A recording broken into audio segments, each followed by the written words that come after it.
Hey everybody, welcome back to the Firefighters Podcast. Today my guest is Battalion Chief Alider Pratts. Al is Chief of Rescue Operations, North Hudson Regional Fire and Rescue, New Jersey, USA. Today we're talking about the values, the mindset, the decision principles, and the thought process that goes into being a firefighter, an incident commander, getting through recruitment, and also a big aspect of promotional prep, where Al works as an instructor, course developer, and consultant. Al's also an instructor in the training department for the fire service, and we go into some great detail around management versus leadership versus personal development, and there's some really important distinctions I want you to take away from today's episode. Before we jump in there with today's guest, let's hear from our podcast family. A massive thank you to William Wood Watches, a long-term partner of the podcast. Now I'm a massive fan of this brand. I've had my Valiant watch now for probably 2 years, and I get so many mentions on it. If you're somebody that's into their firefighting history, if you're somebody that likes something classy, something sharp, but also something functional, then you've got to head over to WilliamWoodWatches.com. If you're an emergency services geek, you love your fire service memorabilia, the authenticity that's behind this brand is absolutely incredible. It's all based around the owner, Johnny, and his grandfather, who was in the fire service for 25 years. He won commendations for his bravery and passed away, after which Johnny started the brand, and this is now the legacy of his grandfather. One of the really memorable acts of William Wood was actually on the 29th of June 1966, when he and 3 fellow firefighters saved 5 small children, aged between 5 and 1, from a severe house fire. And you feel that a lot when you look at the watches. For example, the straps. I mean, that's always the one that really gets the mention when people see it and they go, hey, that's such a unique piece. The red fire hose that I have on my straps are made from hose used by the London Fire Brigade. That iconic red strap comes from hose that's been in the service for a minimum of 10 years. I'm talking stuff that's getting thrown down the street at road traffic collisions, it's getting hauled up the side of buildings. You know, it's actually been in there in the thick of it. And you can see this on the markings as well. Mine's got some black markings around the edging of it, where it's obviously been impregnated with a chemical of some form at some point on an incident. You know, it's actually been out there on the front line. But I mean, they've also got it in the yellow, the green, the blue. So no matter what watch you belong to at your service somewhere across the world, you can make it personal to you. Now, the Valiant collection I've got is such a stunning piece. It's got the Super Luminova on all the dials, so day or night you'll still be able to see what you're doing, still glance at it on the middle of the night at a job and still get the time. I was also surprised when I was swimming at night the other week. That obviously works underwater as well. Even down to the small things. You glance on the side of the watch, you've got the British brass firefighter's helmet. It's been sort of melted down and carved into the side of it. It's such craftsmanship. I absolutely love it. Bigger than all of that, it's just the story behind it. It's a perfect thing for a Christmas or a birthday gift for any firefighter or lover of the emergency services. It is the perfect gift. Now, I know I keep banging on about my Valiant, but they've also got the Bronze Edition, the Chivalrous, and earlier this year they brought out the Triumph collection. This one was an absolute game changer, a stunning timepiece. So head over and check them out. I think they're running a 10% discount at the moment, so get straight over there. WilliamWoodWatches.com, an incredible partner of the podcast. Also want to give a shout out to our media partners, the Emergency Services Times and the Emergency Services Show. We're also working in line with the Cheshire Fire Challenge and the British Firefighter Challenge. Competition's back on in the UK towards the end of 2021. All the details are in the notes for the show. It's so great to have Al on the show today. I always love the accent. That real thick New Jersey accent just sounds so goddamn good. I could just listen to that accent all day long. It was great to see Al coming off shift today, having been out there keeping the people of his community safe and sound. Thanks for coming back to the Firefighters Podcast. It's so good to see you again. Let's get pens and papers at the ready. I know you're going to want to take some notes from this one. Al shares some absolute knowledge bombs here. So buckle up for safety, and I will see you on the other side.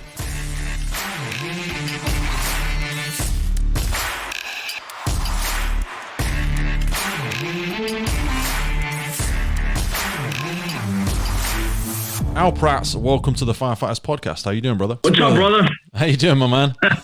How's it going? I'm really good, my man. I love you got the flag up in the background, brother. Love it. Yeah, man, I'm ready to go, bro. I'm doing excellent. I'm doing great. Thank you for having me. Fantastic. Super excited. Man, you got a proper good setup. I love the office. How are you feeling, brother? I know you've been out busy on the job this morning. Yeah. We do a 24-hour shift. So I just got off this morning. It was crazy because we had a quiet day. And you know, you get those where, you know, you have a quiet day. You don't know what the day has in store for you, right? You're just ready for anything. And I said, oh, man, this is way too quiet. You know, you get that ominous, you know, just eerie feeling like something's going to happen. Yeah, man. And late last night, let's say about 10 o'clock at night, I said, you know, I'm going to hit the rack. And then, you know, right after that, the calls just started coming in. All stupid calls too, nothing crazy. Alarm activations, just what we call smells and bells. Yeah. And then we get this overturned truck this morning, and I said, "Oh, great!" Now, nah, man, I appreciate you giving me the heads up this morning. Now, I wanted to get you on because something we've been talking about a lot in the UK recently is the challenges developing leadership, promotion, and stuff like that. And a few of my friends have been checking out Promotional Prep, and a few of the articles you've written, some of the stuff you've shared, some of the great content that you guys work on. So, for anybody that's unfamiliar, you are Battalion Chief of Fire and Rescue Operations, North Hudson Regional Fire Department, New Jersey. Is that right? That's correct. Beautiful. And in your professional capacity, you're also an instructor, a course developer, and a consultant for Promotional Prep. So for anybody that's unsure about what it is you guys and girls do, how does Promotional Prep help people develop their own sort of style and prepare themselves for that really challenging leadership development in the fire department? So, two separate things. Leadership development and preparing for a promotion are two totally separate things. And, if you ask any good leader, they'll tell you just because you're a boss, just because you've been promoted, it doesn't mean that you're a leader. Usually in the fire service, we see it where you have a firefighter that's kind of mediocre. And a mediocre firefighter is not necessarily going to make a good company officer, right? There's a lot of work that has to be done, right? On the leadership side and on the personal development side. So with Promotional Prep specifically, we train and we teach firefighters or those that want to become firefighters how to take the entry-level exam and how to excel and how to do well in that entry-level exam. And current firefighters, we teach them how to prepare for their promotional exam, whether it's for a company officer to captain or lieutenant, or whether it's to battalion chief or deputy chief or chief of department. So Promotional Prep is very specific to that. Just helping you prepare for the actual promotional testing, not necessarily leadership, although we are developing classes now and courses for leadership, but that's separate from, the promotional stuff. So how did that first come about? Because for a fire department is such an incredibly popular job and people are always hungry to get tips and tricks on how to try and get in there. But what are some of the biggest misconceptions that people think about what's required to get in and some of the biggest holes that you see in how unprepared that some people may be to get in the fire department? So the thing is in the U.S., and I'm not sure how it is in the U.K., in the U.S., you have volunteer departments, you have career departments. I'll talk about New Jersey specifically. In New Jersey, you have volunteer departments, you have career departments, you have fire departments that fall under what's called the civil service. And it's a third-party agency that is a testing and appointing agency. Okay. Right? So there are a lot of different ways to get on a fire department depending on where you live and what type of fire department you're looking to get hired. Most fire departments, career fire departments in the state of New Jersey have a residency requirement.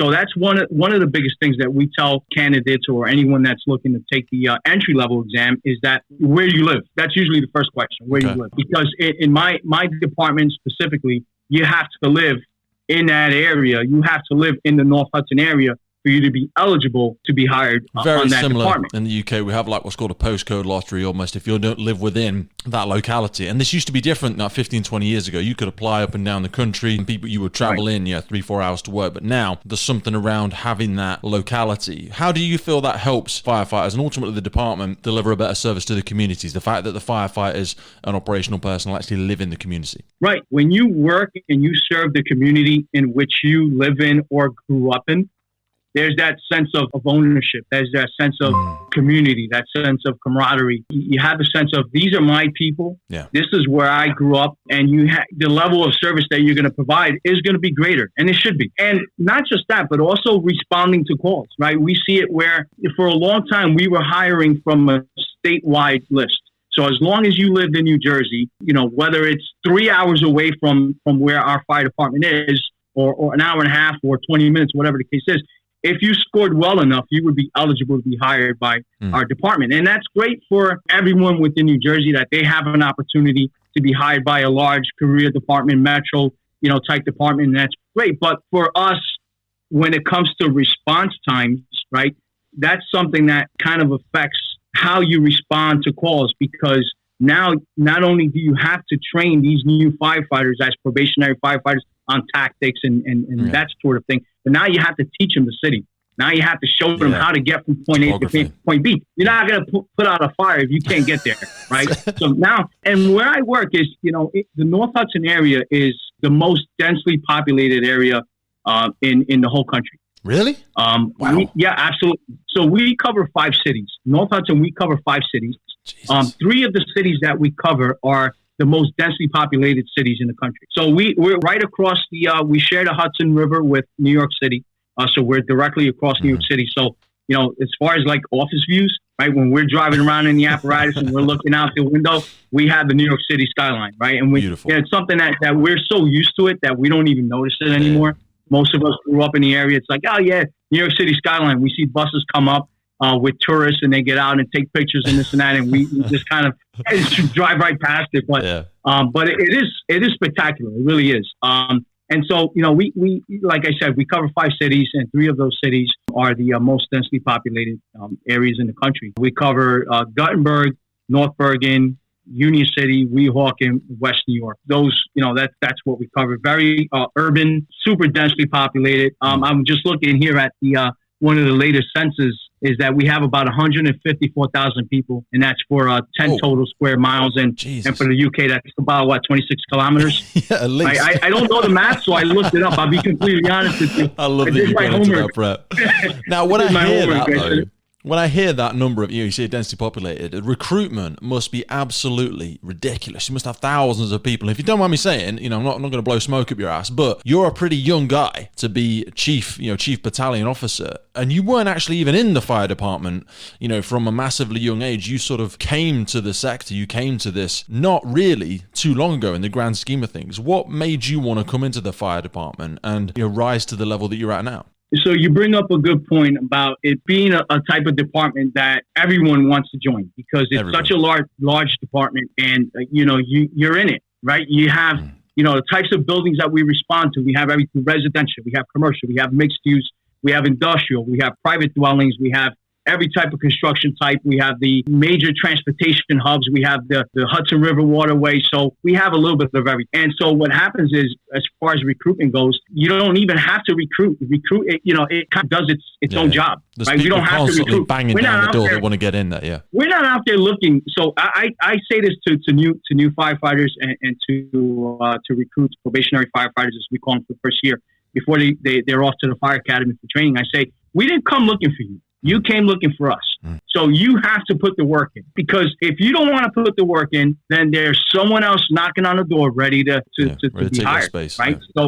So as far as I go, I was in the Marine Reserves during 9/11. And prior to that, I was a juvenile detention officer, while I was in the Marine Reserves, I was a juvenile detention officer. I worked in a juvenile correctional facility. You wake up every day and you go to jail. So goddamn hard. You wake up every day and you're in jail. You wake up every day and you go to jail. So you're dealing with, not just the criminal element, but the fact that they're juveniles and they just don't care. They're worse to deal with than the adult population. I'll be honest with you. The adults just want to do their time for the most part, right, and go home. The juveniles, they have something to prove. They're gang members, this, that, and it's a nightmare. So I at the time I was a criminal justice student. I was in the Marine Corps Reserves.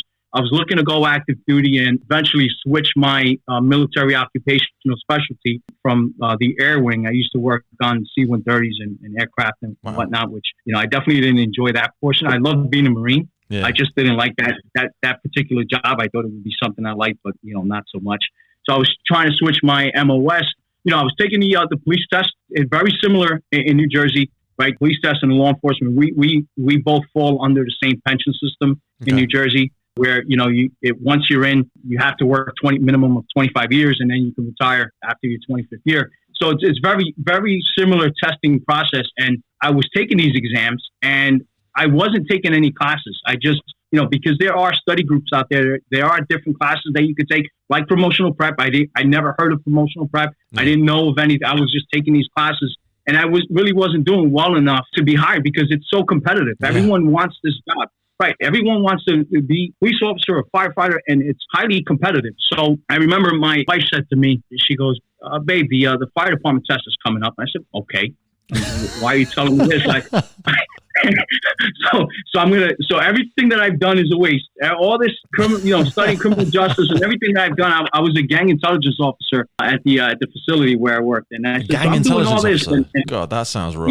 Yeah, no. So it was rough. So not only did I work in a juvenile detention facility, but worked with the gang members, identifying them as they came in, looking at their tattoos, looking at their mail, and it was just. I bet that gives you so many great skills, though. I mean, I don't want to get off on a different subject, but that must give you a wonderful skill set when it comes to perceiving risk and building rapport with people and being able to assess a situation. You've had an awesome grounding for that, right? But sorry, but I just found that fascinating. No, that's okay. It's my fault. I kind of. I find it the thing is that what happens is when I start not a black and white. And I can't go from A to Z discussing how I got on the fire department. It never is, brother. It never is. It was just, and people think that. It was something like, that it was must be so easy. They see where you are now, or they see where somebody is, and they're like, it must have been such a great plan. You always planned to be there. And you're like, no, brother, not at all. No, there was no plan. I think that it chose me. I want to say that the profession chose me. So I always served. I joined the Marine Corps when I was 18 years old. So, wow. All of my adult life, I've been serving in one capacity or another. So make a super long story short, the test was coming up, and I knew that, if I became a firefighter, I could still switch over and join the police department if that came up, because the pension system is the same. And so, I said, well, you know what, I'll give it a shot. And I took the test. And I remember around the time when 9/11 happened, and I was watching the news footage, and I saw the images and the footage of the firefighters running in, police officers running in, Port Authority police officers running in, NYPD, FDNY. And that stuck with me, and I said, that's what I want to do. I just wasn't sure if it was going to be on the fire side or the law enforcement side of things. Fate had it, and, the fire test came up first. I did very well. And I got called up, and I went to the fire academy. But prior to being sworn in, I took the law enforcement test. My plan was still to switch over. Yeah. And I think it wasn't until maybe the second week in the fire academy when I said I forgot all about being a law enforcement officer. I said that's out the window. And it's funny, if you talk to anybody in the state of New Jersey, police or fire, they'll tell you there are many law enforcement officers that become firefighters. Really? Firefighters don't become law enforcement officers. And that's the guy's honest truth. That's the guy's honest truth. I did a class I always say exactly the same. I say, you know what police officers are, right? And they're like, what? I says, people that couldn't get in the fire department. I said, in all honesty, and they hate that, but we say it with respect, but it is a tough job. Yeah, no, absolutely. They are our brothers and sisters in blue. 100%. And we, now more than ever, because of active shooter events and things of that nature, we're worked so much more closely than ever before. I actually run the active shooter rescue task force response program for my department, and which was a heavy lift because we cover 5 cities, we have to work with 5 different law enforcement agencies. And we have our written agreements with those agencies where we train together and we work very closely together. And, something that's new for them on the law enforcement side when it comes to these types of events is incident command, right? Incident command was never something that, was something that law enforcement trained for. Law enforcement, they respond to an incident and they pretty much work on their own. They go, they make it's like a whole bunch of individuals going on the same standard operating procedures, but it never. I found this with paramedics as well in the UK. It was only maybe 3 years ago where they started actually appointing incident command, so we could have those joint emergency services interoperability meetings where you'd get the head of command from the fire department, from the police, from the ambulance, because otherwise it was a bit more like bomb burst. All of your first aid or all of your sort of police department were all individually. Some were off doing traffic, some were off doing this. There wasn't that one point. So yeah, I totally hear you. It's been great to see a lot of other sectors recognizing the requirement to have that one point of control, even just between two services. Right, absolutely. Having that incident command system set up, setting up that unified command where you can have interdisciplinary, you have other agencies working together with one common goal, and it's a lot easier said than done. So for anyone that doesn't know how it works and hasn't worked within a unified command system, I don't know how it works in the UK, but we all talk on different radio frequencies. We don't have the same radios. And in fact, our fire dispatch is totally separate from police dispatch, and it's in a totally separate building. And then again, not to keep mentioning the North Hudson, but we cover 5 cities, so we're dealing with 5 different law enforcement agencies, 5 different dispatch agencies, 5 or 6 different EMS agencies. So there are a lot of moving parts, but being able to realize and understand the way that incident command works, that unified command works, you can pretty much plug into any incident and then go right to work. As long as you understand the concept and the way that it's supposed to work, and understand that you have your supervisors, you have your bosses where they know what they need to do. They know how to plug into the incident command system, and then decentralize the incident to make sure that you have eyes and ears everywhere that you need it without having to physically see it yourself, right? Get those radio communications.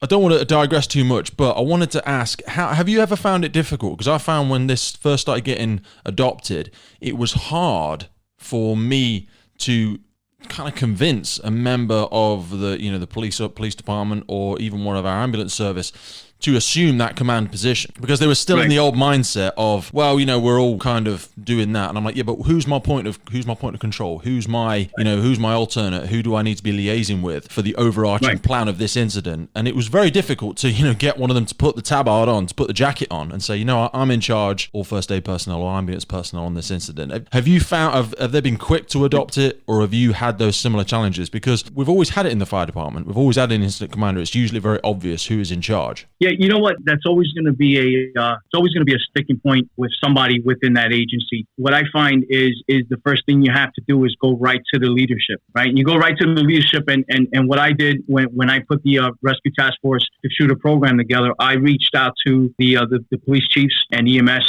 supervisors and managers in our area and called them in for a meeting, so that I can discuss and I can show them what our response capabilities are and explain to them how we can be used as a resource to kind of take some of the heavy lifting off your hands. You guys are going to be busy going after the shooter. You guys are going to be busy dealing with the investigative portion, evidence preservation. You have a lot on your hands, right? We can do the medical portion of it, right? We can take care of treating the victims, right? And that's the main thing here, right? Is getting to the victims in a timely fashion, right?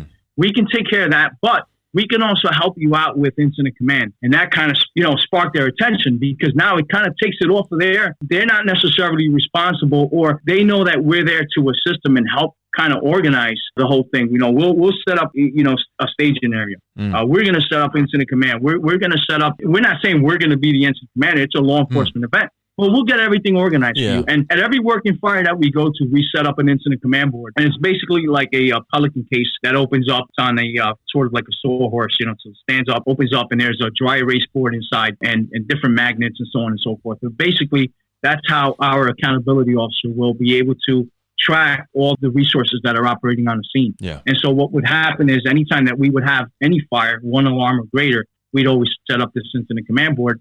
And if I'm the incident commander, I know that if I want to know who's working where, I can walk right over to the board, and I know who's where, and that accountability. Yeah. We have exactly the same. It's a really great way to demonstrate clear sectorization. It's the best live example of the sort of heartbeat of the incident, and it's amazing to see how much other services don't necessarily use this. But like you say, when we've got the resource in place, they can slip into that very easily and get a much better understanding for how an incident is developing and, like you say, where resources are. Right. And that's when the law enforcement officers, they would kind of mosey on over and look, what do you got going on? What's this?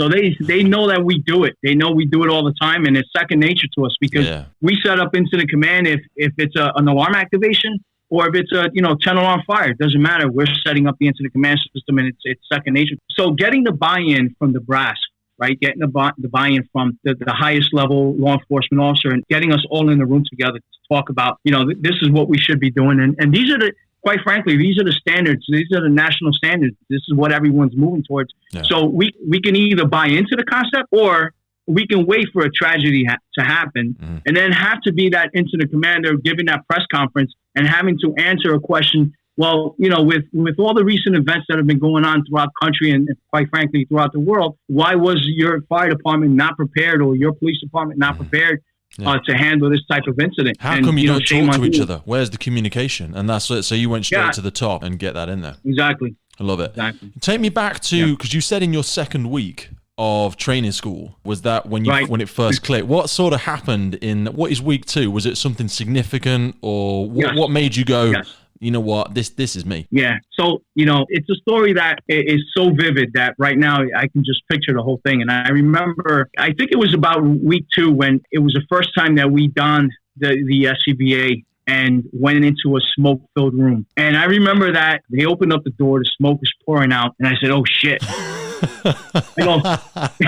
did I make the wrong choice? I mean, I don't know how my body's going to react to wearing the SCBA and being on air, not being able to see what's going on in front of me. I don't know how my body's going to react to the heat or the sounds, or I don't know what's going to happen. And I remember it was 2 firefighters, recruits went in, followed by one of the instructors who was watching them with a thermal camera. And we had to bring a hose line in. And actually, no, I'm sorry. We were doing a search and rescue drill.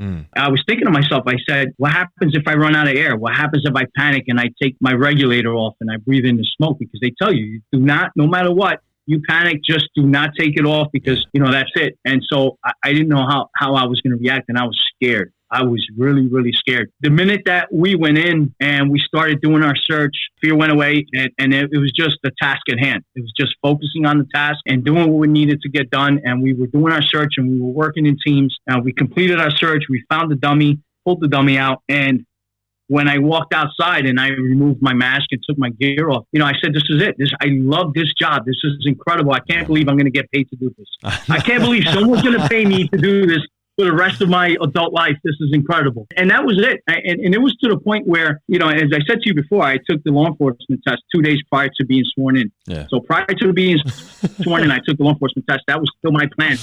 I received a certification from the local police department that not only did I pass the test, but I was number 3 on their hiring list out of 20 something, and I never even answered the letter. And I forgot. I left the letter where it was. It wasn't until my doorbell rang, and it was a police detective, and he said, "Are you Al Pratts?" And I said, "Yeah."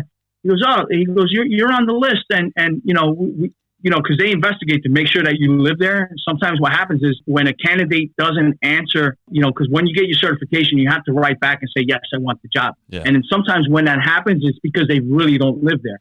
So, he was doing his due diligence to see if I was actually living there.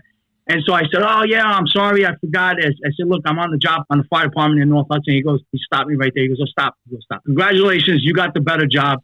Good luck. and that was it. I swear that was it. And I never looked back after that, Yeah. And I love what you say about being scared as well, man. I mean, Al, that's really honest. I felt the same. There was that fear and that sort of trepidation because I've worked on like security and door supervisor jobs and all this sort of stuff before. And when I first went into a fire, and I don't know if you felt the same way because obviously you come from a marine background and that sort of stuff. Fire and those sorts of incidents, they don't play favorites. Do you know what I mean? I always thought when I was going in there, I was like, when I hear about the police and military and stuff like that, it's usually a human aspect. There's something against them thinking, and they can kind of try and outsmart it and stuff like this. Incidents that we attend and certainly entering into a fire compartment, you're like, this thing doesn't care about me. It's not against me or for me. And that for me was one of the scariest things because it was like, I'm not sure if I'm up for this and I don't really know how to behave in that environment. And it was so unique, like you were saying. It was such a strange thing I'd never experienced before, and being able to go in there and knowing as well that somebody was already in this situation and that the fire had already won. You know what I mean? It had already gotten the better of somebody. If you're going in there search and rescue, someone was already in that environment, demonstrating how uninhabitable, how hostile that environment is for a human being to exist in. So going in there, right. I absolutely hear you, brother. And coming out from it, it's so surreal. It's something completely different. So week 2, you were like, this is for me. So how long ago was that now? So October 21st is going to be my 18-year anniversary. 18 years. Of being hired. 18 years from recruit to chief. That's a pretty rapid rise, brother. Had you always had personal development? Because obviously through all of this, you had a desire to stay hungry for it. You were really resourceful. Like say, you'd gone for the fire department. You had that service background from the age of 18. You joined the reserves. You've been in the prison sector and supporting that. Where did this relentless desire to keep going, to keep improving yourself, to keep being resourceful? Where did that come from? Yeah, I wish I had a smart answer and could tell you exactly. Because I don't know. I think it's cliche to say it's kind of in my DNA. It's the way I'm built. Blah blah blah. But I think and when we talk to each other, right? When we talk to other firefighters like us, I think we realize that it's really not a cliche. It's almost. Yeah. That's what it is. It is what it is. And it's almost that's the way that you're built. I know that, when I was in the Marines, I rose to the rank of sergeant. When I was working in correction, I was a sergeant. When I worked retail, I was a supervisor in retail at some point. And so I've always had some type of management or supervisory leadership role. And it's just something that I felt for me, I just always felt that it was just a natural thing, and sometimes it comes from working for really good bosses. Yeah. So like my first captain at, in the fire department, and I think the fire academy is something like 3 months. I don't remember, 2 or 3 months. And then after the fire academy, you get your first assignment and you're a probationary firefighter for a year, and you have to, work under a seasoned or a veteran, company officer. Yeah. And my captain at the time was a very seasoned, very salty, as we call it. I love it. Captain. He was in the Air Force, and in the Air Force, he was a firefighter in the Air Force as well. So he knew his stuff, and he was very aggressive, very into the job, loved the job, and he was the type of guy that and I didn't know at the time I would follow him anywhere. And I remember my first fire was with this captain, and I remember that when we pulled up to the front of the building, the smoke is showing from the Bravo side of this wood frame structure, which is for you guys do the same. Yeah, we do sectorization, yeah. Bravo. So, I seen a good amount of smoke, and this thing is pushing pretty well. And I said to myself, I'm good, because I remember doing this in the fire academy. I'm not going to have a problem. I wasn't scared. And so I thought I was going to follow him, but he grabs me, puts me in front of him. And so now I'm in the front, and he's holding on to my shoulder, and he's pushing me up the stairs. Now he's pushing me up the stairs. We have the hose line. I have the nozzle. He's got the hose line behind me. I don't know how he did it. I don't know if he has 3 arms somehow, because I know he was grabbing onto me. He was helping with the nozzle, and he had a thermal camera, which I didn't realize it at the time, but that's what was going on. Yeah. And he's pushing me up the stairs, and now I'm like, oh my God, what's this guy doing? How does he know? How does he know where we're going? I mean, this guy's leading me to my death right now. Yeah. I just sucked it up and just said, you know what? I'm going to trust him. Sheetrock is falling down on top of us. And as we start moving up the stairs, it's getting hotter and hotter. And somehow he says, go left, go left. So we go left, and he says, all right, open up the line. And he shows me the thermal camera, kind of puts it in my field of vision, and I can see where the fire is. And so we start knocking down fire. And now I hear the saws running, right? Because the guys are on the roof. They're cutting the roof. The guys are breaking windows, and I hear all this noise. And I'm thinking, this is the craziest situation that I've ever dealt with. The Marines don't prepare you. I mean, this is like fire is the great equalizer. Like you said, you can't negotiate your way out of it. You can't say, well, listen, I'm a good guy, and so, please take care of me. None of that holds true. But what was funny, I remember about that is as soon as they had a good enough ventilation hole on the roof and they vented the windows, the conditions immediately improved. And you can see it. I said, this is a small apartment. This is nothing, and little by little, as you get more and more experience, you start realizing that, most of the apartments have the same type of layout, and, things change here and there. But for the most part, you're dealing with a small compartment. There's fire. You got to put it out. You have to ventilate, and it goes out. Right thing, it'll go out. And so he was relentless with training. He made sure that I knew every single piece of equipment on the apparatus. He would walk me around the fire engine, and before opening up the compartment door, asked me what's in here, what's in there, and I had to tell him what was in there, what it was for, and so we were always constantly training. And that, I said to myself, I want to be a captain. I want to do what he's doing, so I can lead future firefighters and train future firefighters and do for him what he did for me. Because I spoke to some of my fellow firefighters, probationary firefighters. And some of them didn't have captains that were that aggressive. Yeah, you know what? We have this now. And so they said, man, you're lucky. Scary. Yeah. They go, all right, you're lucky. You're learning all that. You're doing all this. You're driving already. You're pumping. Yeah. I don't, you guys call it pumping. Yeah. The chauffeur. Yep. Right. So he goes, you're pumping already? Yeah. The Captain Battles is his name. He goes, yeah, he's got me pumping already. I'm like, man, that's, you're lucky. And so I wanted to do the same thing. And I think that kind of catapulted me in, as far as in the fire service goes, to continue, moving forward in my leadership. Transitioning into that sort of mentoring role, after you'd gone through all of your own development and clearly having that desire to go into that captaincy role, I love what you said about perception going into a fire. When you'd become competent, or when you were on the trucks and you were a member of the crew, same as everybody else, how did your perception of risk change? Because, you kind of moved from that being overwhelmed and impressed and sort of blown away by an incident and rushing up on it and having all the stress and members of the public screaming and shouting.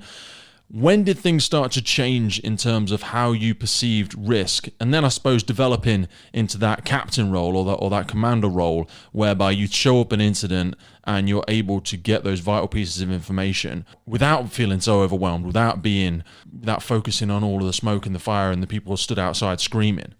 So, in the fire service, the number one priority is always going to be the life safety of the civilians, right? Life safety of those that we're there to protect. And then as a firefighter, after that, life safety becomes your life safety, right? And you're worrying about yourself, and you're hoping that your supervisor is watching your back and is going to make sure that you go back to the firehouse and you go home the next day. But as a captain, as a company officer, now you have to worry about your crew. So now you have to make sure that your immediate goal, aside from life safety, incident stabilization, and property conservation, your immediate goal is to make sure that your firefighters, you and your firefighters, go home the next day. And then your long-term goal is to make sure that they retire.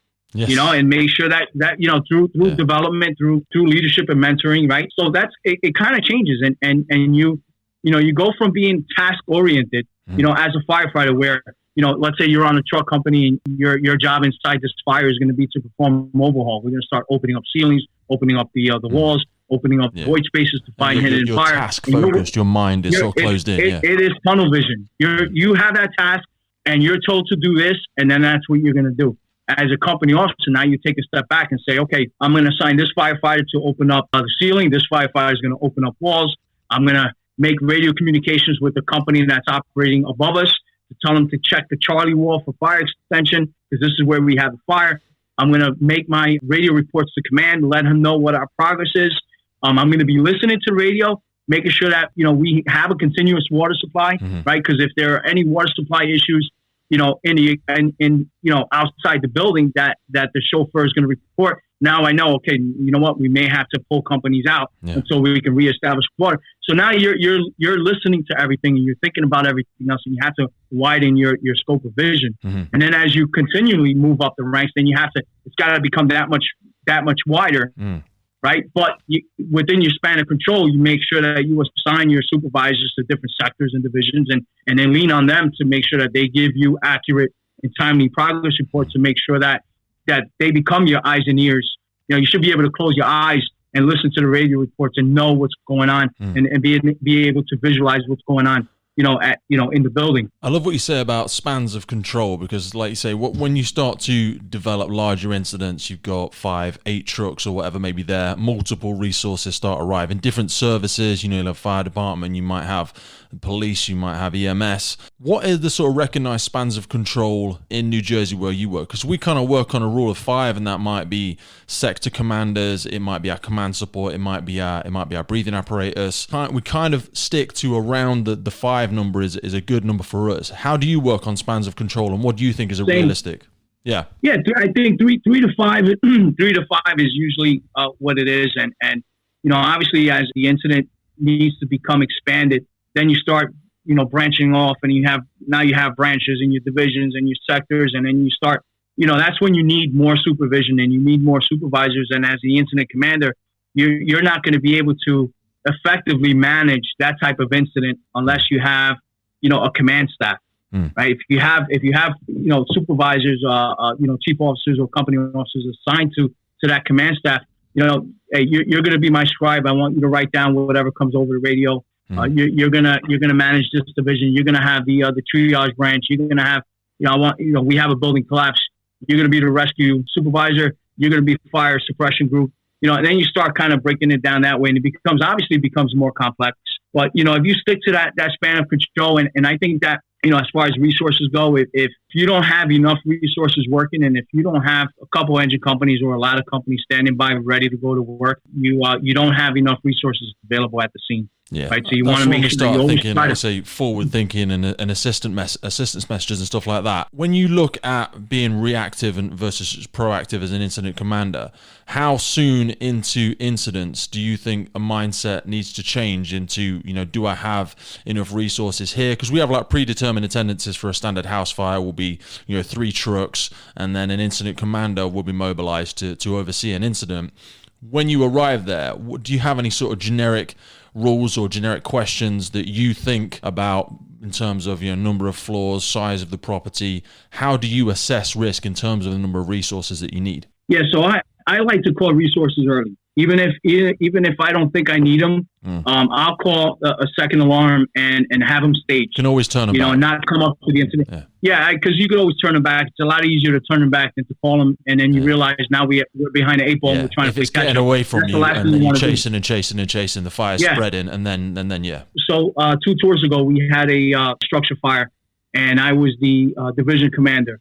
So I'm a battalion chief. The division commander is a deputy chief. The deputy chief is off on vacation, and then because I'm up on a promotional list for deputy, they put me in that role, in that position. So I arrive on a scene. I'm listening to the radio reports of the first due engine. He's got smoke showing from the 3rd floor on the Charlie side of the building, and then I'm listening to the first due battalion chief. He arrives on the scene and says that we have a fire that started on the roof.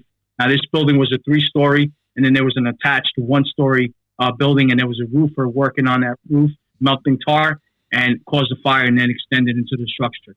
So the radio reports were so good because we do it all the time, that I'm responding and I'm listening to the radio reports, and they're pretty much painting the picture for me. And I kind of have an idea as to what's going on. And when I get on a scene, one of the first things that I'm looking for is, what do I see from the outside? And does that mirror the reports that I'm getting from the interior? Right? Because if the guys on the interior telling me, yeah, chief, we got it, fire's been knocked down, and I'm looking from the outside and I see heavy smoke puffing from the east or something like that, I'm like, yeah, there's something that, it's not that their radio report is inaccurate. It's just that, fire's there's traveling. Something they can't see yet. It's in a void somewhere. Exactly. They're trying the best they can. It's not well ventilated, or they haven't seen where this fire spread is going to. Yeah, and so I think it's extremely important to get those reports, but also see what's going on the outside. So right away, we had a truck company on the roof. I assigned them as the roof division. I had a battalion chief that was interior. He was the interior operations. And then I also assigned a supervisor to the Charlie side of the building, where we had that first level roof, to give me a report as to what we have in the exterior. So we had fire traveling up the voids from the 2nd floor up to the 3rd floor. The ladder company cut open the roof. We had a good amount of smoke coming through the roof. And so at that point, I was looking at the color of the smoke, and I said, I know that the fire is in the voids. They haven't really located it yet. They know what started it, and they know that they're opening up that wall to find all hidden fire and expose it, and fire start knocking it down. But it's not done yet. Yeah. And it's being done. They're doing a great job, but fire's still in the voids. Right now, it's traveling, from one floor to the other, and then up until the cockwall space in the roof. And I'm concerned that it'll travel horizontally as well, because this is an older structure where we have, drop ceilings, and then above the drop ceiling we have tin ceilings, and it makes it real difficult to open up and ventilate. Very labor intensive, manpower intensive. I find those incidents that are difficult to keep people engaged, because you've got enough resources there, but you can't see it. Do you know what I mean? You can't see the fire. You know it's still present. You know it's spreading, but it's keeping people, not that they're not interested. It can be easy to become a little bit laid back there and be like, oh yeah, we've got enough people here. We're just working through the process. We just need to keep opening up walls. We need to keep pulling back ceilings. But if you're not careful, you can still have a spread there, and you can still lose some buildings fast. Yeah, listen, I'm proud to say that the firefighters that I work with are super aggressive and into the job. Good. Right. So, and we have a lot of new firefighters. Over the past several years, we've hired so many new firefighters. So we have a very young department, right? Yeah. You mentioned about how long I've been on and my age and whatnot. We have a very young department, from firefighters all the way up to chief officers. And that's good, because the guys are aggressive and they're into the job. They're hungry. But a lot of times you kind of lose that experience, that old salty experience that used to be there back in the day. But, they're aggressive. And these company officers that we have, this is a perfect job to teach your newer firefighters. Listen, this is how fire travels, because we could talk about it. We could watch videos. We could read it in the book. But you know what? This is where you learn. Yeah. This is a perfect type of job. Like when we pull up to a scene and it's fully involved and we go defensive right away, you're not learning anything. You're learning how to throw water. It looks great, but they're kind of the easier ones to manage. Very spectacular. Yeah, but you're not learning. But when you get these types of jobs, you're doing overhaul. You're learning building construction. Yeah. You're learning fire behavior. You know how fire travels, how it spreads. And then in the incident command portion of it, you're learning how to manage your resources. You're learning that, you want to make sure that you rotate your crew. Yeah, this is going to be a protracted incident. We could out. be here 5 or 6 hours now. It's not going to be sexy and reactive straight away. We need to start having a staged approach, rotating crews, making sure we've got the right kit in the right places, and that we've got a systematic approach. We're going to move through these floors or move through this building so that we're not missing anything. Absolutely. So, as far as when I'm going to call my additional resources, if I know that we haven't knocked it down yet, then I want additional resources. I have them on standby and send them back if we need to. So now, that's pretty much what we're saying there. And one thing I wanted to get onto is, it sounds like when you're getting to that level, as we're breaking through that, firefighter captain, all the way up to where you are now, past a certain point, and it's different for everybody, you start to step away, like you say, more from the operational procedures, more from the hands-on practical application of the job. And it becomes very much more, this is where we sort of change gears from, I suppose, management to leadership, because it becomes, how clearly can you communicate your intentions to the crews, and how can you adapt your own behavior and the way you're communicating with people to be the sort of person that they want to listen to, that they want to follow, that they want to be led by, and that they can have faith that you're able to do that. Because you spoke about having mentors or having somebody to look after a recruit. Do you still see that sort of mentoring happening? For example, do you mentor captains now? Do you mentor people that are stepping back perhaps a little bit from wearing the CBA and actually becoming a leader of people? And how difficult do you find that change? Because I find that's where people can really struggle. They're moving away from the hands on the tools, breaking down doors, and it becomes more of a, right, you need to communicate to the team. You need to be clear about your command presence. You need to be confident in how you are articulating the decision process of this job. Yeah, I don't think that mentoring should ever stop. I don't care what your rank is, right? There's always something that you can improve upon. I believe that you should always, and this is something, a leadership principle that I learned in the Marine Corps, and it's always stuck with me. Know yourself and seek self-improvement, right? Know what your capabilities are, know what your motivations are, and then always look to improve yourself, and know that everyone should pretty much be doing the same thing, right?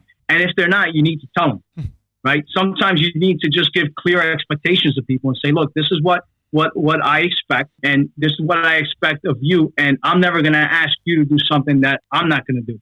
It was extremely important for me, being that I was promoted so early on in my career from firefighter to captain. When I got promoted to captain and I was on the promotional list, there was some firefighters on other shifts that said, "Who the hell is Pratts? Never even met this guy. He's a guy. He's going to be a captain. Who is this guy?"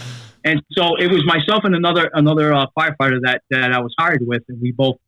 We were both promoted very, very early on in our career. I just lost track of what the hell I was saying. And you were talking about trying to be able to communicate your standards and expectations of. Yeah. So I mean, it's when I first got promoted, I was it was early on in my career, but that doesn't mean that I don't have a list of expectations. Yeah. First of all, for myself, right? First of all, for myself, and that's number one. You have to be humble enough to know and to realize you don't know everything. No. You're not expected to know everything. You just got to be able to lean on your resources and put them to work and just be honest. Like, you're not going to fool anybody. And I always say that the firehouse kitchen is the great equalizer. They'll let you know if you're full of shit. They're going to let you know in the firehouse kitchen whether you're full of shit or not, because the bars come off. The bars and the bugles, the rank comes off. And we say that there's no, and I believe in this, there's no rank in the tank, meaning when the guys cook for you, you roll up your sleeves and start, washing some dishes, and they're taking care of you. But, I believe that you should always, give a clear expectations. And fire, when it comes to fires, we have it in our SOPs where after any, 2-alarm fire or greater, we'll do a fire critique. And so what we do is we ask the company officers to fill out a form that we have. It's an after action form, just detailing what your arrival sequence was and what you did on the scene, what was your size up, what were the conditions, and what was your task, and then something that you learned from the job. We always say you always have to put something that you learned from the job, anything. Okay, and then we take those after action reports, and then what I did yesterday, we had a critique. I looked at all the after action reports, I read through them, and then I scheduled an actual fire critique. And because of COVID, we're really not meeting. So we had to do it through Zoom like this, which kind of sucks, but it's better than nothing. And then we went over, what did you do as a first engine? What did you do as a second engine? First truck, second truck, the rescue company. So we went over what everyone did. How could you have improved? What could you have done a little bit differently?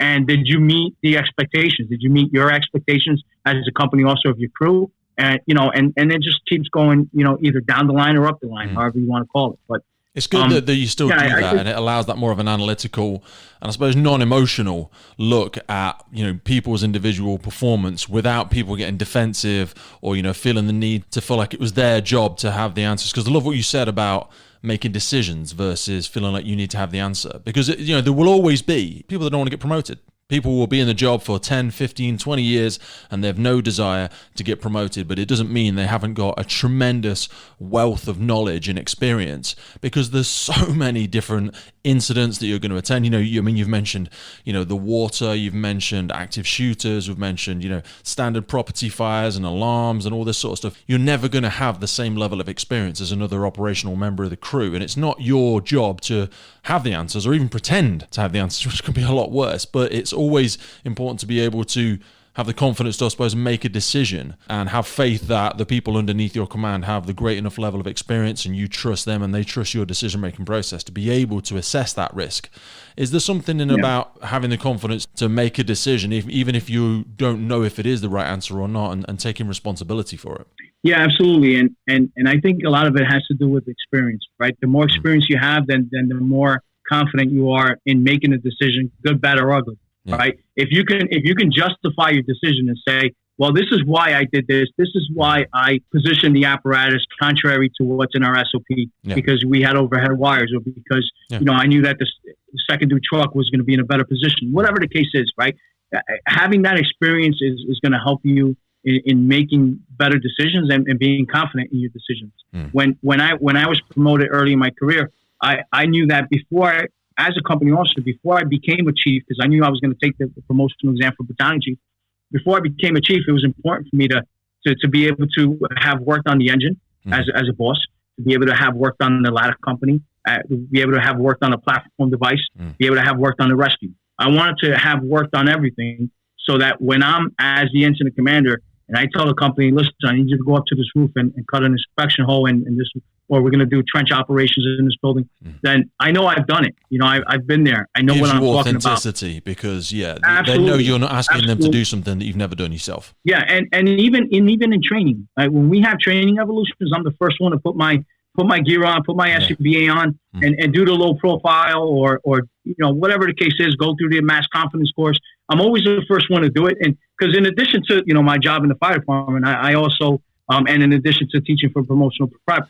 I also teach at the fire academy by me. So where I live, I'm about an hour away. Yeah, I'm about an hour away from my job, North Hudson Regional, but I'm about 30 minutes from the Monmouth County Fire Academy. So I also teach at the fire academy, and I think that helps me stay grounded. I'm always, working with new recruits, and we do live burns. We go through all the basic stuff that, and I'm always the first one to put my gear on, go in, and so I think that definitely helps to keep me grounded. It helps me to make better decisions and be confident also in my keeps decisions. You in that growth mindset as well, because you're constantly around people entering their career who are wanting to develop in themselves, and then I suppose it keeps you at the tip of the sword of new operational procedures, new standards, and again it just echoes back to that authenticity that you're still putting the kit on and you're never forgetting where you came from, I suppose. Right, and that's why with the promotional testing and with the promotional classes that we do with promotional prep, we're going to teach you how to take the test. But if you're going to be a leader, you have to be a leader. That's really on you,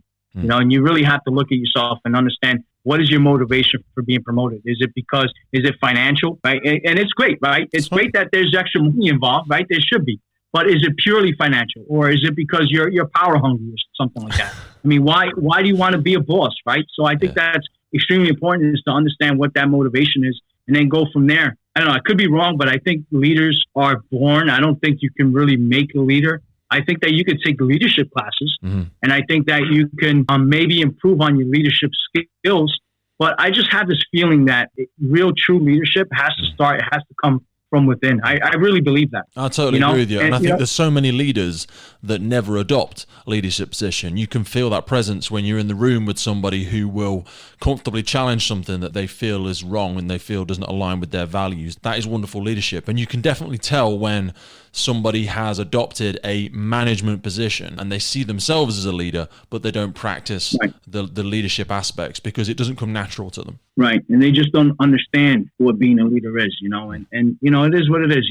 I don't care if it's the public sector or private sector, anywhere you go, corporate, you're always going to have that. You're going to have your boss that's going to point fingers and think that their subordinates work for them. I don't even like that word subordinate, right? They're going to think that their subordinates work for them, but it's the other way around. You're working for them, right? You got to work together to achieve a common goal, but you're there to support them and to help them grow and become leaders as well. And that mentorship is huge. Yeah, find them the resources, remove the barriers for them, ensure they can see a clear path for their own development. Right. And then as long as you've got people ahead of you doing exactly the same, the cycle works. Otherwise, when you try and reverse it and you expect everybody quote unquote beneath you to be serving you, then who's serving them? If nobody's looking after the front line, nobody's looking after the boots on the ground, then the whole thing just falls to pieces. Yeah, and guess what? Everybody knows.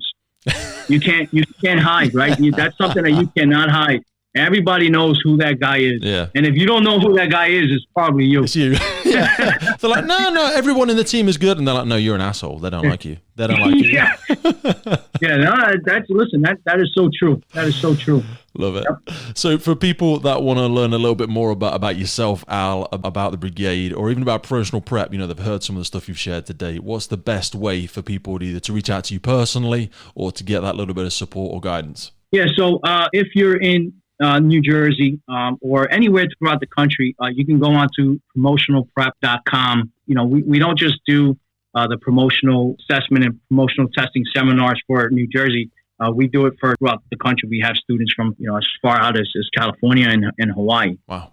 Because a lot of the even though the promotional testing process can be very specific to a specific state or county or region or whatever the case is, there are some things that are going to be similar in all the exams, right? They're going to be looking for, like, for instance, for an entry-level test, if you want to become a firefighter, they want to know, what your personality traits are, right? So there's going to be like a biodata, they call it, portion of the test. They want to know if you're, like you said before, are you an asshole, right? Are you a team player? Or do you think that you can do everything yourself? And they'll give you something like 100 questions just on biodata, and then ask you the same question 4 different ways to see if you're trying to trick the system, right? Deductive reasoning, math, memory, cognitive ability, reading comprehension, and then physical fitness, of course. And this is where I've seen some of the stuff that you do in promotional prep as almost being global, and it's the whole idea of the Firefighters podcast. When I reach out and speak to people like yourself, you see those personal qualities and attributes are universal. There's so many things that no matter where you go across the world, a good firefighter, no matter what their rank, no matter what their level, often shares an aspect of common values and common beliefs and the morals behind why they join the job. So I totally agree with you. There's certain aspects that can be developed in everybody. Right. Beautiful. And, what we started doing is when COVID, reared its ugly head, we realized that, so at first we weren't sure how long it was going to last, right? Like, this is going to be a week or 2, a month, whatever the case is. And then we saw that it kept getting worse and worse. And so now we weren't able to get together and train and have seminars. And so we all switched. My kids at home, started remote learning, right? Yeah. So now they're learning from home. And so I said, you know what? I talked to my partners, retired Deputy Chief Mike Turkpak, right? He's known throughout the whole country. All right. He's written textbooks. Chief Montaigne, who happens to be the chief of my department, I talked to them and I said, listen, I think that we should go online with this. I think we should develop an on-demand platform, because I have a feeling that we're not going to get back to classroom learning in quite a bit. And I'm sure there's other people that are like me that want to study and want to hopefully do well enough to get promoted, but they're stuck at home with their kids while their kids are learning. This is a perfect opportunity. Let's put a program together so that we can offer it as an online on-demand program where you can have it on your desktop, mobile device, or a computer, whatever the case is, and then have it at your fingertips. And so we started doing that for the written portion of the promotional exam. And then now we're developing and we're about to roll out the oral assessment portion of it. Because in New Jersey, and I'm pretty sure it's the same throughout throughout the country, depending on where you are. For a company officer and battalion chief, there's a written multiple choice section of the test where you're given something like 8 to 10 scenarios. It's a narrative, and it gives you a information on the fire, gives you building construction. It tells you everything that you would see if you were the incident commander pulling up on a scene, or an engine boss or a ladder boss. And then there'll be 5 or 6 multiple choice questions attached to that scenario. And those questions will be specific to the scenario, but some of the questions will be also text-based driven, and they'll come right from a textbook. Yeah. And then if you do well enough on that exam, then you move forward to the oral assessment, where you're given the scenario and you have to, in front of a panel or in front of a camera, you have to be able to give your response as you would at a fire. And then for battalion chief, deputy chief, and chief of department, it's strictly oral assessment. They knock the multiple choice stuff out of it. So what we did is we put together that 5 videos on how to take the multiple choice exam. We break it down from the intro, how to take the exam, what to expect. We go through engine and ladder company operations, incident command, scene safety. Kind of break it all down. And then now we're about to roll out the oral assessment version of it. So it allows people to run it through their head. Because like I say, just because COVID struck, people have still got that desire to grow, that desire to develop themselves. Anybody that's hungry enough to keep going and keep developing themselves in their career won't have taken 18 months sitting around doing nothing. And you got to be hungry. As well as I've done in my promotional exams, I don't retain information that easy. Guys say, it's easy for you, it's easy for you. No, it's not. I put the damn work in. Yeah. So this is my war room here, right? I can show you. It's all around here, man. It's everywhere. I've got posters up. I've got a big whiteboard in my study, and it has to be repetition, reps. Just I have these large easel post-its. Yeah. That when I was studying for my deputy chief's exam, my whole wall, you couldn't even see the color of the paint of the wall because it was just covered with post-its and information, and I would just stand there and recite it and read it, recite it and read it, type it, highlight. I have recordings of myself reading stuff. I would listen to it. So, if you're hungry, you'll get it. And I play it in the car when I'm driving in somewhere, and then I'll give it to my missus, and she'll put her headphones in, and then she'll say, right, it's just said X, Y, Z, what's next? And I'll go, 1, 2, 3, or whatever, you know what I mean? It has to be that. It has to run it. Try and start at a different point. Try and fold the paper over and go again. And no, I totally, brother. Half the time people think, and it's a get out, you know what I mean? Oh, it's easy for you. It's, I'm not that sort of person. You know what? Nobody is, really. We're that distracted there's so much stuff going on in the world, especially if you've got kids and you've got your own stuff going on. You've got to be so intentional about it. I always say to people, you've got to work twice as hard on yourself as you do on the job. When you're off from shift, when you're off from a tour, that's your time to develop yourself. When you're there, you're serving your crew, you're serving the people, you're serving the public. When you're off, you've got to be serving yourself. You've got to be working on yourself. Don't just be sitting back on your laurels and just chilling out while you're on your days off. You've got to stay hungry for it. I wish I would have done half of as much in college.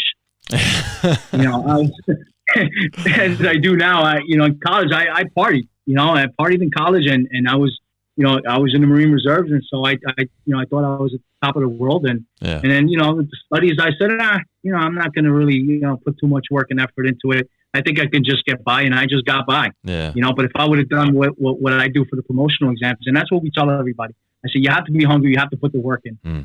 Even if you take our exams, or our seminars, if you take our classes, whether it's seminar or online, this is just the beginning. You really have to, so if I give you a multiple choice exam and you answer the question and you get it wrong, you should be going back and researching why it's wrong. And not only that, but research why the other options would be the better option or not be the better option. Or if you change one word in the sentence, how would that change your answer? Like, you really have to analyze and go back and really understand everything. And in my opinion, again, just like anything else, you got to work for it. There's nothing that comes easy to you. Even like, because I teach at the Fire Academy and I also teach for the Division of Fire Safety, everything I do is involved. It has to do with training one way or the other, or rescue operations. So they say to me, with the promotional exam, you'll do fine because you do this. It's not because I do all that. I do all that because I know it's going to help me, and it's going to help improve me. And if it helps me, I know it's going to help somebody on the fire ground. I know it's going to increase somebody's likelihood of surviving, an occupant surviving in the fire, or making sure that my firefighters are going to operate safely. So people say the same to me. I mean, I'm not achieved the same level of success yourself in the departments, but when it comes to personal development, and I refer people to books or materials or stuff like that, and they'll go, they'll look at all the resources, they'll look at the first few things I give them, and they'll go, so did you do all of this? And like, how long did you do it for? I said, how long? I'm doing it now. I'm listening to audiobooks every day. I'm doing the courses. I'm having conversations with people like Al. I'm putting myself out there to learn, to succeed, to fail. I want to be on a podcast chat with Al, and he says something, and I'm like, shit, I didn't even know that. I didn't even think that. You know what I mean? And then that's the only opportunity to learn, putting yourselves in a position where you're close enough to the edge of your comfort zone to continue to grow. It never stops. It never stops. It's like health, fitness, whatever it may be. You've got to be in love with the journey because it never ends. It never ends. And I see, talking about health and fitness, unfortunately, so that we have a physical fitness exam that you have to pass, you have to get on the job, but then there's no follow-up. There's no, like in the Marine Corps, we had every year you have to do your PFT, your physical fitness test. We have it every single year. Benchmarks, right? But in the fire service, we don't have that. Really? You don't have an annual fitness test? No, no, we don't. And it's a shame. It's a shame. We don't have an annual fitness test, and it's really up to you to, and I don't consider myself to be in great shape. I can lose more than a few pounds.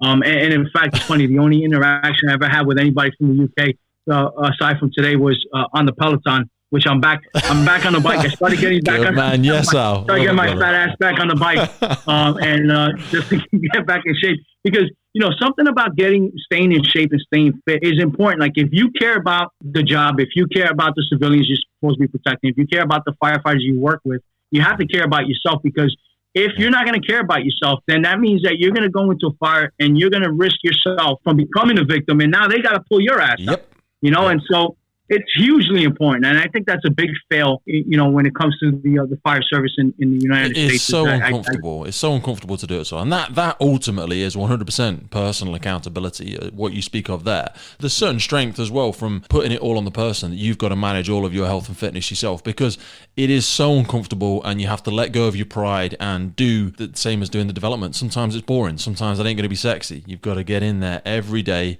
Hey, how we doing? Say hi. You're on a podcast right now. Don't worry, nobody's watching. It's just us two. My daughter Leah, she came down to get some books, and I had to You taking a break from some of your schoolwork? How you getting on with it? I'm doing good. Yeah. I'm doing presentation. Yeah. I've got 3 children, and they tend to do a couple of hours in the morning, because they're given 6 or 7 hours a day, and we're like, no, we can't do that. And I was speaking to your dad. For me, it's important that we do different stuff, because I don't know how your dad feels, but I'm like, you know what? Everything we learn in schools isn't necessarily what we need to be doing when we're out there sometimes. So I like taking the kids out to the horses, and sometimes we'll go and do some stuff down at the station, because not everything you learn in school is super important, but at least you're doing some of it. Did you say horses? You said horses. Yeah. Where do you live? Where are you? We live in the East Midlands in the UK. We've got 3 horses, and we go out every morning, because this is something. You get me going now, brother, because I think that the younger generation. So my daughter is 9, my sons are 15 and 19, and there's something about getting up early in the morning, and going out and mucking out the horses, and getting all the horse poo and taking them out. There's something about that it really builds character. Do you know what I mean? Yeah, It's, I can see that. Yeah, because that, it's so hard to find things like that. Because life, excuse my language, but sometimes life is going to be shit. Life is going to be tough. It's not all going to be fun. It's not all going to be games and high fives and all that sort of stuff. Sometimes you're going to have to get up early, and you're going to have to go and pick up shit.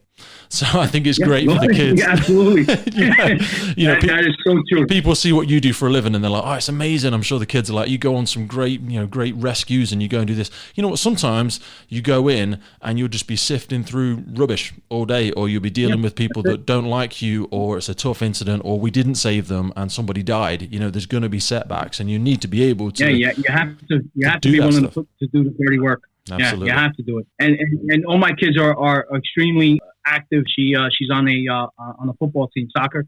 She's on a soccer team. Very competitive. In fact, she's got a big tryout tomorrow. What position do you play? She's a midfielder. She plays midfield and outside wing. So she's. So I'm sure you're not letting your dad hold you to a level, because me and your dad have been speaking, holding you to an expectation that he's not doing himself. Because he was saying he started getting back on this Peloton. Now, is that true? And Al, you're not allowed to answer. Good. Yeah, most mornings I see Dad on the Peloton. He works really hard. He's a good lad. He's a good lad. But yeah, you've got to make sure. Here's the $5 I promised you. Yeah, baby, go back I to love school. it. Love it. Absolutely. And that's it. I always say to parents when I'm at the school gates, you've got to lead by example. We say to our kids, do your best and try your hardest. You know what? They've got every right to turn around and say, you know what, Daddy, are you trying your hardest? Are you doing your best? And we should always be pushing ourselves. We shouldn't just rest on our laurels and go, oh, hang on a minute, you can't ask me that. I pay the bills and I do. You know what, Dad? You're not dead. You're still growing. Right. You're still living. You've still got your own ambitions. And even when we have children, some people, I feel like if we're a bit scared to keep going for our own goals, we'll go, oh no, I'm a dad now, so I can't do that. Yes, you can. Of course you can. Right. You've got to lead by example. She's got her tryouts tomorrow. What's your tryout? Do you know what I mean? What's your next level? What's your next goal? Are you going for it? How can she support you as well as you supporting her? And I always say to my daughter, we sit down every week and I'm like, what are you excited about this week? What's your big goal? What are you looking forward to? And she'll say, Daddy, I'm going to go and ask this boy out. Or she'll like, Daddy, I've got my spelling test on Friday. And I'm like, wicked. She'll say, what's yours? And I'll say, you know what? I'm going on a podcast with Al on Thursday and I've never spoke to him before. I'm really excited about it. It's the first person I've spoke to from New Jersey. A little bit nervous, really looking forward to it. And that's it. You've got to show them that, you know what, I get scared. I get nervous. I'm going to go for something that I'm not sure about. It might be rubbish. He might hate me. Do you know what I mean? You've got to put yourself out there. You've got to go for it. Yeah, and I think that's why good parents make good supervisors and leaders at work, because the firehouse is another family. Yeah, man. And sometimes like, man, I feel like I'm raising another family here. These guys are arguing. I feel like it's my kids, right? I feel like this is the same type of discussion we had at home. Or you get that firefighter that wants to put hot back into the refrigerator because he doesn't want to clean it out. My kids do the same crap, right? So it really is almost like raising another family sometimes. Yeah. And everything from the chores up to the most important things, setting goals, providing a good example, and being able to have that honest back and forth discussion. I think for me and my family, it's always important that we sit down and have dinner together. Yeah. Right. Sit down and have dinner together. Same as watch life. When I hear about some watches that they don't eat together anymore, I'm like, that's so important. We've got to eat together, guys. Come on. Absolutely. Absolutely. And, you get sometimes a firefighter has a special diet or something like that, or needs to bring something in from home. That's fine. But we're going to sit down at the kitchen table together and we're going to eat together. 100%. Right. Because we're a family. And so, do you guys do 24-hour shifts? So we have some 12-hour shifts still, and we have some 24-hour shifts. But realistically, all crews, there's no excuse. We can train together, we can do our fitness together, and we can eat together, and it's super important. But also, you and I, or I can just speak for myself, I'm not going to write a parenting book. I'm not the perfect parent. I'm not the perfect leader. But it's about having that desire, always wanting to lead by example, always wanting to better yourself, so that you can serve your children, you can serve your partner, you can serve your team even better the next day. Yeah, and I think that's why one of the most important leadership traits or principles or whatever you want to call it is humility. Like you got to just be honest, be humble, and be honest and say, I don't know everything. I'm not the best at this, or I'm not the best at that. No. I know that when I was a captain, I was a captain of an engine company, and then I went from the engine to the ladder company. And I've worked the ladder company before, here and there as a detail, maybe one day here, one day not.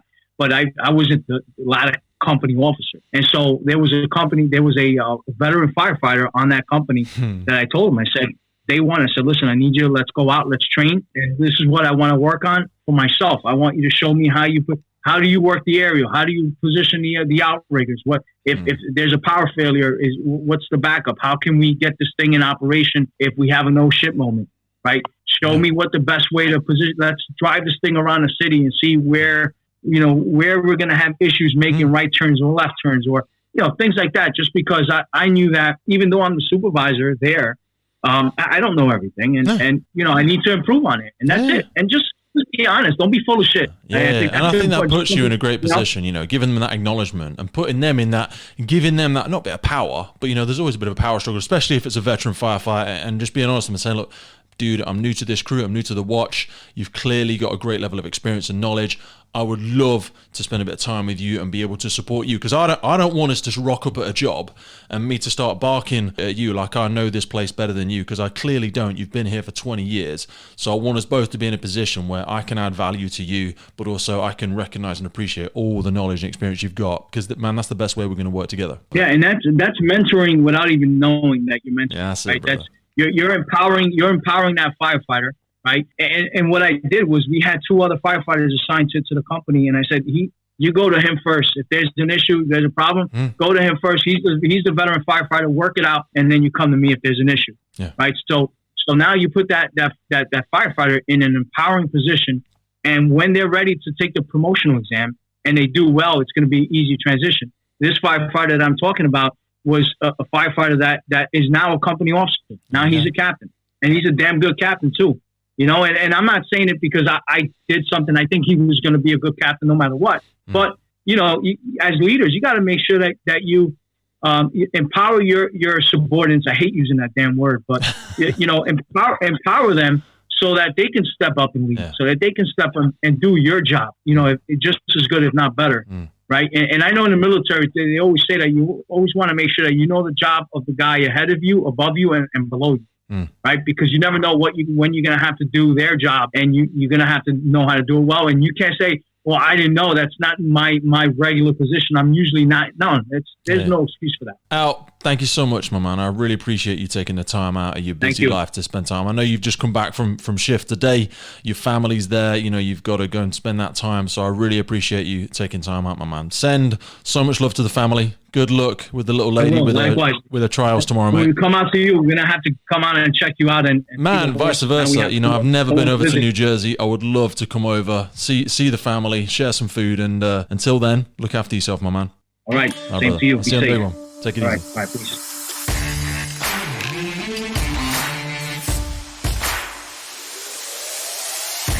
Well, there we have it, folks, from New Jersey, USA. That's Al Pratts, Battalion Chief of Rescue Operations, North Hudson Regional Fire and Rescue, New Jersey, USA. It's one of my favorite things about the podcast, that no matter where you go all over the world, there's so many shared values, shared morals in leadership, in mentorship, in personal development. There's just something about that desire of people in the fire service, in the fire department, that want to find that way to make themselves better, to, you know, stay hungry, knowing that the more they work on themselves, the greater version of them will show up on the job every day to kick ass, take names, and keep the public safe. Because let's never forget, guys, you can only help other people from a position of strength. So you've got to keep yourself strong. You've got to keep your will strong. You've got to keep your mind strong. You've got to stay sharp. You've got to stay hungry. You've got to stay humble. You've got to have a desire to learn. You know, I love what Al said about humility. You've got to be willing to let go of that pride and know that it's not always about having the right answers, about having the confidence and trust in your team to know that they're going to give you the right information at the right time for you to make the decision. Really hope you took a lot of value from today's episode. It was so great to have Al on. Thank you for giving up time out of your day. Thank you for coming back to the Firefighters Podcast. Thanks for listening in. We've got some incredible guests coming thick and fast down the pipe. So be sure to head back here soon, and I look forward to seeing you again right here